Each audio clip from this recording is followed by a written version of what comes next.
గా లేదు, అప్పు ఒక రకంగా లేదు. పథకాలన్నీ వస్తున్నాయి. భారతదేశంలో లేదు ఇట్లా, భారతదేశంలోనే లేదు, దేశ చరిత్ర అనుకోవచ్చు. భారతదేశంలోనే లేదు ఇట్లా. సుభిక్షంగా చేస్తున్నారంటారా? అసలు ఇప్పుడు కనీసం ఒక 80 పథకాలు ఇచ్చింటాడు. పేద 80 పైన ఇచ్చిండు. జగన్ ఏమి ఇచ్చిండు? 30 ఇచ్చింది. నేను సూపర్ 6 కదా చెప్పింది. 6 కాకుండా 80 చేసిండు. అంటే ఇంకా 74 పెంచాడు పథకాలు.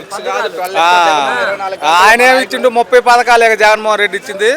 ఇతను 80 దాకా ఇచ్చాడు. అంటే ఫీజు రింబర్స్మెంట్ పడిపోతుంది, రేపు సాయంత్రానికి పడిపోతుంది. అమౌంట్ పిల్లలు తీసుకోవటం. మరి వైసీపీ వాళ్ళంతా కూడా ఏదో ర్యాలీలు ఏదో ఖాళీగా ఉండలేక ఊరక తిరగటం ఏమి లేదు. వాళ్ళు పరిపాలన నెంబర్ 1 మన భారతదేశంలో లేదు.